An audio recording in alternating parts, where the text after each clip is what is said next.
Hi, my name is Vishakha, and in today's YouTube video, we'll talk about the three central problems of an economy. आज के इस YouTube video में हम लोग एक economy की तीन सेंट्रल प्रॉब्लम्स जो होती हैं उनके बारे में बात करें.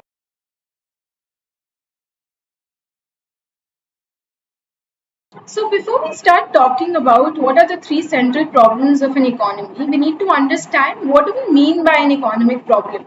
इससे पहले कि हम ये बात करने लगे कि तीन सेंट्रल प्रॉब्लम्स, तीन मेजर प्रॉब्लम्स एक इकोनॉमी के अंदर कौन सी होती हैं, हम लोग ये बात करते हैं कि इकोनॉमिक प्रॉब्लम क्या होती है. जैसे कि पहले के वीडियोस में हम लोग जब इकोनॉमिक्स का सब्जेक्ट मैटर की बात कर रहे थे, तब भी हम लोगों ने बात की थी economics as a subject is related to the problem of choice, right? And why do we have the problem of choice? Because we as a society, as individuals, all of us have limited resources. हमारे पास limited resources होते हैं या फिर scarce resources होते हैं, and those resources have alternative uses. तो कोई भी इकोनॉमिक प्रॉब्लम जो होती है वो भी इन दो चीजों से ही रिलेटेड है. पहली प्रॉब्लम ऑफ चॉइस से. चॉइस का मतलब क्या है कि आप रिसोर्सेज को किस जगह पे एम्प्लॉय करो. वो रिसोर्सेज कुछ भी हो सकते हैं, आपका टाइम, आपके पैसे, या आपके पास कोई कैपिटल हो, है ना, कुछ भी हो सकता है. तो आप उसको किस जगह पे एम्प्लॉय करोगे. और दूसरा है problem of economical use of scarce resources. आपको ये प्रॉब्लम क्यों आती है? क्योंकि जो भी आपके पास रिसोर्सेज हैं वो लिमिटेड है, वो स्केर्स है. तो इकोनॉमिक प्रॉब्लम एसेंशियली इन दो प्रॉब्लम्स को एड्रेस करती है, प्रॉब्लम ऑफ चॉइस को और problem of economical use of scarce resources. आप अपने स्केर्स रिसोर्सेज सबसे अच्छे तरीके से कैसे यूज कर सकते हैं. अब इकोनॉमिक प्रॉब्लम होती क्यों है, अराइज ही क्यों होती है इकोनॉमिक प्रॉब्लम? जैसे मैंने पहले भी बात की, क्योंकि हमारे जो वांट्स है, जो हम कर सकते हैं चीजों के साथ, वो अनलिमिटेड होते हैं. जो हमारी इच्छा होती है चीजें खरीदने की या चीजें करने की, वो अनलिमिटेड होती है, उसका कोई लिमिटेशन नहीं है ना. आपको ज्यादा से ज्यादा चीजें चाहिए, आप ज्यादा से ज्यादा चीजें खरीदने चाहते हैं, है ना. तो हमारे जो वांट्स होते हैं वो अनलिमिटेड होते हैं, बट जो हमारे पास रिसोर्सेज होते हैं उन वांट्स को सेटिस्फाई करने के लिए या उन वांट्स को पूरा करने के लिए, वो लिमिटेड होते हैं या फिर स्केर्स होते हैं. और तीसरी चीज है कि यही जो रिसोर्सेज की हम लोग बात कर रहे हैं उनके ऑल्टरनेटिव यूजेस हैं. मैंने आपको पिछली वीडियो में भी यही समझाया था कि अगर आपके पास, सपोज आपके पास 100 रुपए हैं और मैं आपको बोलती हूँ, तो 100 रुपए क्या हो गया, आपका रिसोर्स हो गया, है ना. अगर मैं आपको बोलती हूँ कि उस 100 रुपीज का आप एक एप्पल ही खरीद सकते हो, उस 100 रुपीज से आपको एप्पल के अलावा कुछ भी खरीदने नहीं मिलेगा, तो क्या हुआ कि उसके ऑल्टरनेटिव यूजेस नहीं है, उस 100 रुपीज का एक ही यूज है. अगर ऐसा होता है तो कोई इकोनॉमिक प्रॉब्लम नहीं है. क्यों? क्योंकि आपके पास 100 रुपए है, उस 100 रुपए का आप सिर्फ एप्पल खरीद सकते हो, तो आप खरीद लोगे. बट ऐसा नहीं होता है. यूजुअली हमारे पास जो रिसोर्सेज होते हैं उनके ऑल्टरनेटिव यूजेस होते हैं. आप उनसे बहुत सारी चीजें कर सकते हैं, एक चीज नहीं कर सकते. ऐसा नहीं है कि आप एक ही चीज कर सकते हो रिसोर्सेज से, आप बहुत सारी चीजें कर सकते हो. तो 100 रुपए के आप ऑरेंज खरीद सकते हो, एप्पल खरीद सकते हो, मैंगोज खरीद सकते हो, फ्रूट्स नहीं वेजिटेबल्स खरीद सकते हो, या फिर उसको सेव कर सकते हो, कुछ भी कर सकते हो, राइट. तो क्योंकि ऑल्टरनेटिव यूजेस होते हैं इसीलिए इकोनॉमिक प्रॉब्लम अराइज होती है. तो इकोनॉमिक प्रॉब्लम अराइज होने के तीन मेजर रीजंस हैं. पहला कि हमारे वांट्स जो हैं वो अनलिमिटेड हैं, अनगिनत हैं. हमारे जो वांट्स हैं, जो हम चाहते हैं अपने आप से या जो हम चाहते हैं खरीदना या प्रोड्यूस करना, वो अनलिमिटेड है, वो कभी भी खत्म नहीं होता है. दूसरा, हमारे पास जो रिसोर्सेज हैं वो लिमिटेड है. We do not have unlimited resources, but we rather have limited resources. And third, there are alternative uses to the resources that we have.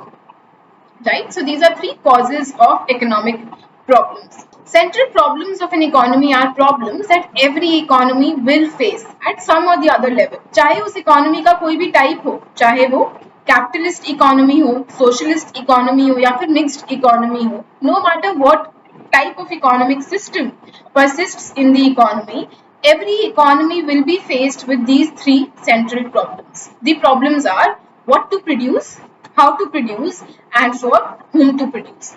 We'll talk about all of these problems one by one. हम लोग इन तीनों problems के बारे में एक एक करके बात करेंगे.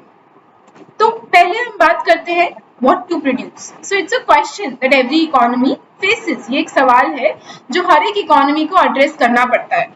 अब ये सवाल क्यों आता है, क्यों उठ के आता है व्हाट टू प्रोड्यूस का सवाल? क्योंकि जैसे हम लोगों ने पहले बात की थी, हमारे पास रिसोर्सेज जो है वो लिमिटेड है और उनके यूजेजेस अनलिमिटेड है ना? तो अगर आपके पास कुछ कैपिटल है, कुछ लैंड है, उससे आप बहुत सारी चीजें प्रोड्यूस कर सकते हो, ठीक है, आप बहुत सारे गुड्स प्रोड्यूस कर सकते हो, but as an economy you need to decide कि आपको क्या प्रोड्यूस करना है। Now, when we talk about the problem of what to produce, we are trying to answer two problems simultaneously. एक तो यही प्रॉब्लम है कि प्रोड्यूस करना क्या है ना, क्योंकि आप बहुत सारे गुड्स प्रोड्यूस कर सकते हो। अगर आपके पास एग्रीकल्चर लैंड है तो आप उस पर वीट उगा सकते हो, आप उस पर राइस उगा सकते हो, आप उस पर और कुछ प्रोड्यूस करने के लिए सोच सकते हो, ठीक है, या फिर all together you want to use that land for some industrial purpose, ऐसा भी हो सकता है। So the first problem that you need to address is what to produce. पर व्हाट टू प्रोड्यूस के साथ साथ ही एक प्रॉब्लम चलती है जिसको हम बोलते हैं how much to produce, right? Suppose आपने डिटरमाइन कर लिया कि मुझे इस लैंड पे वीट उगाना है, बट कितना वीट उगाना है? क्या पूरे लैंड पे वीट उगाना है या आधे लैंड पे वीट, आधे पे कोई और कमोडिटी आप ग्रो करना चाहते हैं? ऐसा तो नहीं है अगर आपने व्हाट टू प्रोड्यूस डिसाइड कर लिया तो अपने सारे रिसोर्स आप उसी गुड को प्रोड्यूस करने में लगा दोगे, नहीं, you will be choosing a combination of different goods, right? And when you choose a combination of different goods, you will also have to decide that how much of one good do you want to produce.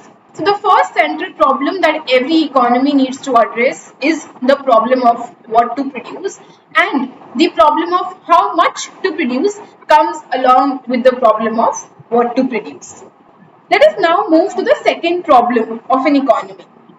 The second problem that every economy needs to address is how to produce. The problem of how to produce. अब कोई भी चीज produce करने के लिए दो major techniques होती हैं। एक होता है लेबर इंटेंसिव टेक्निक, एक होता है कैपिटल इंटेंसिव टेक्निक। सपोज आपने डिसाइड कर लिया कि आपको ये गुड्स प्रोड्यूस करने हैं, है ना, कुछ भी हो सकता है वो। सपोज आपने डिसाइड कर लिया कि आपको वाटर बॉटल्स प्रोड्यूस करनी है। अब उन वाटर बॉटल्स को प्रोड्यूस करने के दो तरीके हो सकते हैं। एक ये हो सकता है कि आप लेबर का ज्यादा इस्तेमाल करें, आप लोगों का ज्यादा इस्तेमाल करें उन वाटर बॉटल्स को प्रोड्यूस करने के लिए, और दूसरा ये हो सकता है कि आप कैपिटल का या फिर मशीन का ज्यादा इस्तेमाल करें। अब किसी भी इकोनॉमी को ये दोनों प्रॉब्लम्स को एड्रेस करने के लिए देखना पड़ेगा कि उनके पास रिसोर्सेज कौन से हैं, है ना। अगर उनके पास ज्यादा लेबर रिसोर्स है, ज्यादा ह्यूमन रिसोर्स है, तो हो सकता है कि वो लेबर इंटेंसिव टेक्निक्स यूज करना चाहेंगे to produce goods and services, है ना। On the other hand, if an economy is scarce on human resource, अगर किसी इकोनॉमी में working population कम है and they have lesser people to work with, they might want to take a capital intensive technique, right? So to decide how to produce, you'll have to look at the resources that the economy has. If the economy has labor in abundance, the economy might choose labor intensive techniques of production. On the other hand, if the economy has capital in abundance, the economy might prefer capital intensive techniques.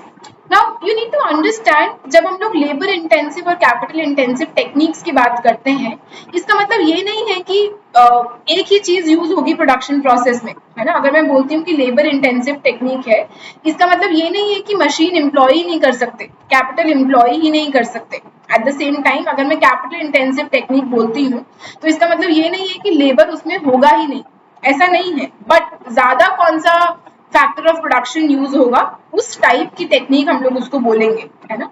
अगर हम लोग labour ज्यादा use कर रहे हैं as compare to capital तो हम लोग लेबर इंटेंसिव टेक्निक बोलेंगे। ऑन दी अदर हैंड अगर हम लोग कैपिटल ज्यादा यूज कर रहे हैं एज कम्पेयर टू लेबर तो हम लोग उसको capital intensive technique of production बोलेंगे। So once an economy has decided as to what it wants to produce, ठीक है, पहले एक इकोनॉमी ने ये डिसाइड कर लिया है कि उसको क्या प्रोड्यूस करना है, उसके बाद the economy needs to address कि उसको कैसे प्रोड्यूस करना है, ठीक है। So how to produce it, are they going to use labour intensive techniques of production or they going to use capital intensive techniques of production. So this is the second economic problem that every economy needs to address, right? Moving on to the third economic problem. The third economic problem is for whom to produce. Produce करना किसके लिए है ना। तो किसी भी economy में बहुत सारे लोग होते हैं, है ना। अब वो सब लोग सिमिलर स्टेटस के तो नहीं हो सकते, कुछ लोग रिच हैं, कुछ लोग पुअर हैं, कुछ लोग मिडिल क्लास हैं। तो आपको किसके लिए प्रोड्यूस करना है वो भी डिसाइड करना पड़ेगा। क्योंकि जो richer section of the society है they might want to consume a different type of good, है ना, a different quality of goods and services. And on the contrary, जो poor section of the society है, जो लोग poor हैं, they would want to consume some other type of goods. So after we've decided as to what we want to produce and how are we going to produce it, we must also answer the economic question कि आप किसके लिए produce कर रहे हो, क्योंकि आप जिसके लिए प्रोड्यूस करोगे, जिस सेक्शन ऑफ द सोसाइटी के लिए प्रोड्यूस करोगे, उस हिसाब से ही आपको अपना गुड प्रोड्यूस करना पड़ेगा. So this is the third economic problem. So we've talked about, guys, we've talked about three central problems of an economy. These are the problems that every economy faces. The first problem that we talked about is what to produce. When we talk about what to produce, we are trying to decide what goods do we want to produce as an economy. When we talk about the question of what to produce, the question of how much to produce comes in handy. आपने अगर ये decide कर लिया कि कौन से goods produce करने हैं, साथ में आपको ये भी डिसाइड करना पड़ेगा कि वो गुड्स तो प्रोड्यूस करने हैं, बट कितनी क्वांटिटी में आपको वो गुड्स प्रोड्यूस करने हैं. ठीक है, so this is the first central problem. The second central problem that we just talked about is how to produce, right? If you've decided the good that you're going to produce, you will now have to decide how are you going to produce them. Are you going to use a capital intensive technique of production, or will you be using a labor intensive technique of production? And the third problem that we need to address is for whom to produce. Richer section of the society के लिए produce करना है या फिर poorer section of the society के लिए produce करना है. In the next videos, we will be talking about the solutions to these economic problems. Now, the solution will differ based on the type of economic system the economy follows. So, in the coming YouTube video, we will be talking about the solutions to these three central problems of an economy. Thank you so much. Please like, subscribe and share my YouTube channel. Thank you.